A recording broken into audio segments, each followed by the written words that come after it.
ஜாலம் உங்கள் வாழ்வில் எண்கள் செய்யும் மாயம்.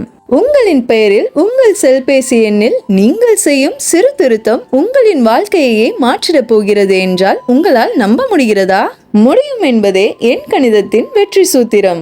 அதனை தங்களுக்கு வழங்குவதே எங்களின் தாரக மந்திரம். விதியை வெல்லும் மதிநுட்பமே எண் கணிதத்தின் சிறப்பு. உங்களுக்கான அதிர்ஷ்டம் அழைக்கிறது. எண் கணிதம் மூலமாக நழுவ விடாதீர்கள். இனியும் காத்திருக்க வேண்டாம், இன்றே வாருங்கள். உங்கள் பெயரை சரி செய்து வாழ்வில் உயர்வை அடையுங்கள். இன்றே வருக, வாழ்வில் நன்றே பெறுக.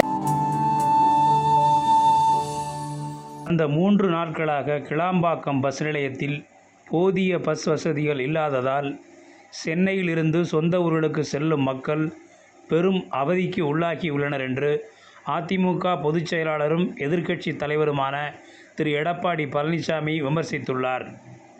கிளாம்பாக்கம் பஸ் நிலையத்தை திட்டமிடல் இல்லாமல் திறந்து மக்களை கஷ்டப்படுத்தியது இந்த திமுக அரசு என்றும், சரி, அதை முறையாக நிர்வாகம் செய்து பேருந்து வசதிகளை உறுதி செய்தார்களா என்றால் அதுவும் இல்லை என்றும், இன்று வரை கிளாம்பாக்கம் பரிதாபங்கள் ஓய்ந்த பாடில்லை என்றும், பக்ரீத் முகூர்த்த நாள்கள் நிறைந்த வார இறுதியில் மக்கள் கூட்டம் அதிகமாக இருக்கும் என்பது தமிழ்நாடு அரசுக்கு தெரியாதா என்றும், அதற்கான முறையான ஏற்பாடுகளை செய்யக்கூட திமுக அரசால் முடியவில்லையே என்றும், சொந்த ஊருக்கு செல்லக்கூட மக்களை பரிதவிக்க வைக்கும் திமுக அரசுக்கு எனது கடும் கண்டனம் என்றும் திரு எடப்பாடி பழனிசாமி தெரிவித்துள்ளார்.